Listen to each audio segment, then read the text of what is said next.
fac quand on n'a pas le bac, ce n'est pas impossible. L'université Grenoble-Alpes propose chaque année à 250 personnes environ de passer une équivalence, un diplôme d'accès aux études universitaires. La dernière semaine de la promotion 2022-2023 vient de s'achever.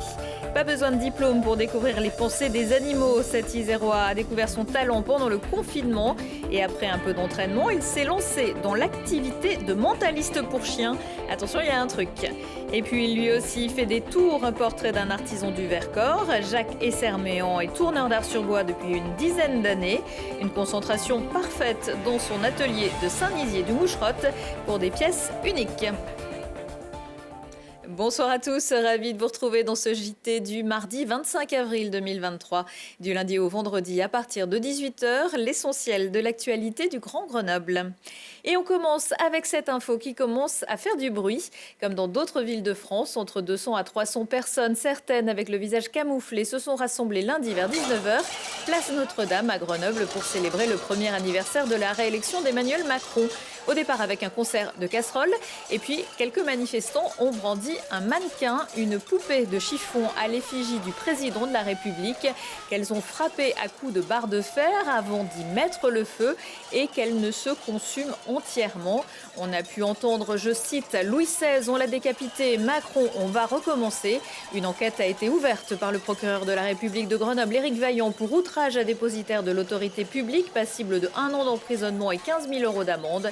Plus tard dans la soirée, un groupe est parti vers l'île Verte en manifestation sauvage, échangeant projectiles et grenades lacrymogènes avec les forces de police qui ont procédé à une interpellation pour dégradation de biens privés et violence sur personnes dépositaires de l'autorité publique.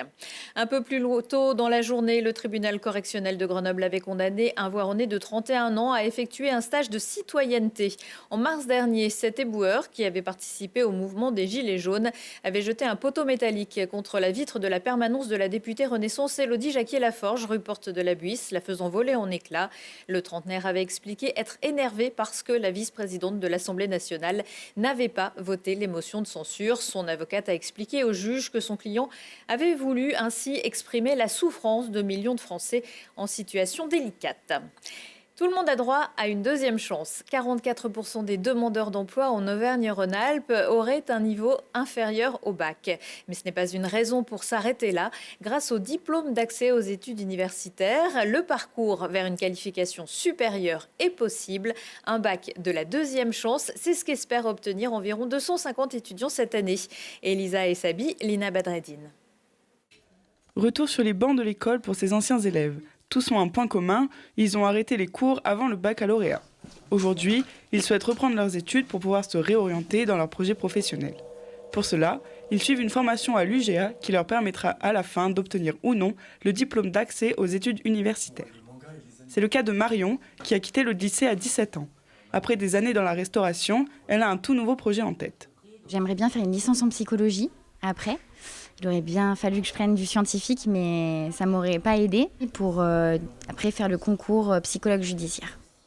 Un retour en classe plus compliqué pour certains qui ont dû adopter une nouvelle attitude et de nouvelles habitudes de travail. Une chose avec laquelle Jules avait du mal dans sa scolarité. Personnellement parlant, en fait, ça m'a demandé du coup d'intégrer une certaine rigueur que je ne connaissais pas du tout avec les cours auparavant. Parce que je ne me sentais pas adapté au système scolaire, parce que ce n'est pas quelque chose sur lequel j'avais envie de me conformiser aussi. Il a trouvé du soutien auprès des autres élèves de sa formation, une cohésion de groupe qui leur permet d'avancer et de se motiver tous ensemble. Pour décrocher son diplôme, il devra valider 4 matières au cours de l'année ou sur plusieurs années. Au programme, des cours de français avec 3 heures par semaine et une épreuve qui ressemble à celle du bac. Alors en français, en fait, on étudie des œuvres intégrales, donc comme dans tout cours de littérature, et ils vont avoir un passage avec des questions à expliquer, d'analyse de texte, et aussi ils ont une rédaction longue, un essai argumenté, donc il ressemble un petit peu à une dissertation, et où ils doivent prendre position sur un sujet. Il existe plusieurs DAU, dont certains sont adaptés pour des profils particuliers. Vous avez 3 DAEU, un DAEU plutôt littéraire, avec donc des matières langue française, langue étrangère, histoire, géographie, et puis un diplôme DAEU plutôt scientifique. Puis vous avez un 3e DAEU qui est un DAEU à distance qui mélange les deux et qui s'adresse principalement à des étudiants qui sont incarcérés, donc à des détenus. Cette année, 250 étudiants sont inscrits à ce cursus. Un diplôme pour échapper à l'exigence du bac et peut-être commencer une nouvelle vie. Et les inscriptions au DAEU pour l'année 2023-2024 viennent juste d'ouvrir. La vague a pris l'eau. Les responsables du complexe basé à Échirolles ont annoncé sur les réseaux sociaux qu'ils étaient contraints de fermer, qu'une procédure de liquidation judiciaire avait été lancée. Depuis l'ouverture en 2019, la vague du Covid est passée par là, tout comme celle de la hausse des coûts de l'énergie, qui n'est, elle, toujours pas retombée. La vague qui n'avait pas pu bénéficier de tous les coups de pouce de l'État proposés au loisir indoor en raison de sa création trop récente n'aura finalement connu qu'une seule année d'ouverture complète en 2022. Près d'un demi-million de visiteurs pour la foire des rameaux qui s'est achevée dimanche à Grenoble. C'est moins que pour l'édition 2022 qui avait accueilli 700 000 personnes. Mais c'est déjà pas si mal compte tenu de la pluie quasi quotidienne et de l'inflation. C'est sur les week-ends de Pâques, le dernier week-end des vacances scolaires et les journées demi-tarifs que l'affluence a été la plus importante. Attention, le parking de l'Esplanade reste fermé jusqu'à vendredi 19h, tout comme la piste cyclable qui traverse le site. Un point, c'est tout. Comment passer de champion de France de concours d'obéissance de chien à mentaliste pour nos amis à quatre pattes? C'est ce qu'a fait Olivier Roland. Cet Isérois a développé un tour avec ses border collies et propose avec eux des spectacles. Il ne leur manque que la parole. Jade Lanier. Attention, ce chien mentaliste est capable de lire dans vos pensées. Cela vous paraît impossible? Effectivement, il y a un truc. C'est Olivier, dresseur canin, qui utilise des astuces pour communiquer la réponse à ses chiens. J'ai vu du mentalisme à la télé et j'ai compris le truc en regardant. Et moi, étant avec tous mes chiens autour, ça a fait tilt et je me suis dit, ok, si lui peut le faire, moi je vais pousser un tout petit peu plus loin et mettre les chiens dans la complicité. Olivier et ses 4 border collies ont d'ailleurs leurs propres moyens de communication, mais cela ne fonctionne pas à tous les coups. Ça reste, du vivant, mais souvent, c'est pas le chien qui se trompe. C'est soit la personne n'a pas pensé comme il faut, ou alors moi, avec ma modeste contribution, j'ai peut-être raté quelque chose à un moment donné. Et pour éviter les erreurs, Olivier s'entraîne avec ses chiens 1 ou 2 fois par semaine. Ce jour-là, il peut compter sur l'aide de ses proches qui servent de cobayes. C'est bluffant et c'est magique. Il n'y a pas de mots parce que comment voulez-vous qu'un chien devine ça? Moi, ça me paraît improbable, incroyable. C'était un peu magique à voir et que il n'y a personne qui sait comment faire. C'est magique à chaque fois.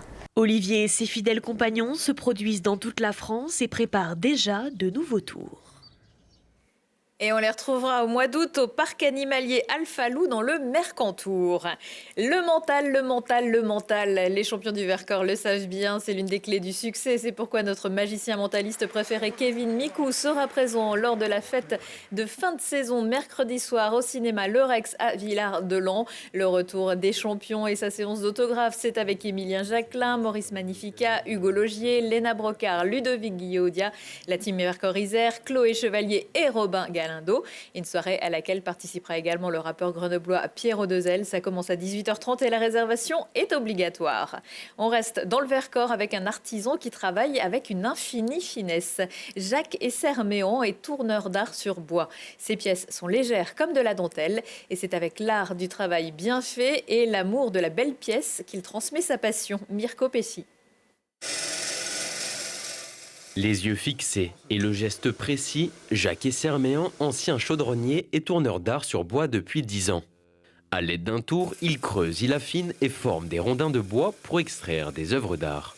La passion du bois, au départ, c'était pour faire des petits leurres de pêche. Et puis, ça s'est vite transformé en « c'est vraiment magique, qu'est-ce que je peux faire de plus et de mieux ?» Donc, j'ai fait des formations en basique. Et maintenant, je suis formateur en initiation ou en perfectionnement dans le style qui me convient. Sa rencontre avec le tourneur d'art Alain Meillan, il y a 8 ans, a influencé son style. Aujourd'hui à la retraite, il crée dans son atelier à Saint-Nizier-du-Moucherotte. Il y a beaucoup de rigueur à avoir quand on tourne, c'est une concentration permanente. On oublie tous les problèmes de la journée quand on fait du tournage parce qu'on est complètement absorbé et aspiré par les formes et le copeau, j'allais dire. Et voilà, c'est un bel échappatoire aussi. Non content d'utiliser des outils du commerce, son expérience dans la chaudronnerie lui permet de créer ses propres instruments. Son essence favorite est l'érable, un bois blanc facile à creuser qui lui permet de travailler finement pour ses créations les plus exigeantes. On attend d'avoir une pièce de bois pour pouvoir faire ce qu'on veut, quoi. Alors, parce qu'il faut 3 choses pour faire une pièce artistique. Il faut d'abord l'idée, ensuite la pièce de bois qui va bien pour faire l'idée qu'on veut, et puis l'envie. Être vraiment dans la pièce au moment où on la fait, quoi. On ne se force pas à faire une pièce si on n'est pas prêt à la faire. J'ai la pièce de bois, j'ai l'idée et j'ai l'envie. Donc avec ça, on y va. Sans cesse en quête d'amélioration, il trouve de nouvelles idées en rencontrant des artistes lors d'expositions. Ses conceptions uniques sont de plus en plus fines, de plus en plus rigoureuses. En donnant des formations, il souhaite transmettre son savoir aux curieux voulant apprivoiser cette matière. Et pour rencontrer Jacques lors de la prochaine journée des métiers d'art, il faudra attendre un peu. Elle se déroule habituellement la dernière semaine de mars. L'un des grands événements de la semaine dans l'agenda culturel, c'est Othello du 26 au 28 avril à la MC2 à Grenoble. Familier des grandes fresques classiques, le metteur en scène Jean-François Sivadier choisit de questionner à nouveau Shakespeare en s'attaquant à Othello. Dans le rôle titre, Adama Diop, artiste associé à la MC2. L'histoire reste la même, celle de la jalousie de Iago qui va faire croire au général mort Othello que son épouse Desdémone, une belle Vénitienne, le trompe, et la jalousie d'Othello qui va croire en cette histoire qui va se diffuser en lui comme un poison. Être né quelque part, c'est toujours un hasard. Après l'Iliade de Cécine ce mardi soir, la compagnie Nomade in France sera en représentation mercredi à l'Amphi de Pont-de-Claix pour Si loin, si proche. Un spectacle sous la forme de récit qui raconte les rêves de retour en terre promise dans les années 70-80 d'une famille d'immigrés algériens. Un récit de vie entremêlant avec générosité, théâtre, musique, tendresse et humour. Et pour les plus petits, à partir de 3 ans, Sous le manteau par la compagnie Sur le tas. Mercredi à l'Espace Aragon à Villarbonneau. Comment les 2 danseuses vont devoir se partager un seul manteau. Un univers burlesque et onirique entre danse et théâtre qui parle de la complicité d'une rencontre, mais aussi de la complexité d'une relation. Partage, confiance, différence ou rivalité et encore coopération et amitié. Retour de l'actu dans 1 heure et en replay sur télégrenoble.net. Je vous souhaite à tous une excellente soirée.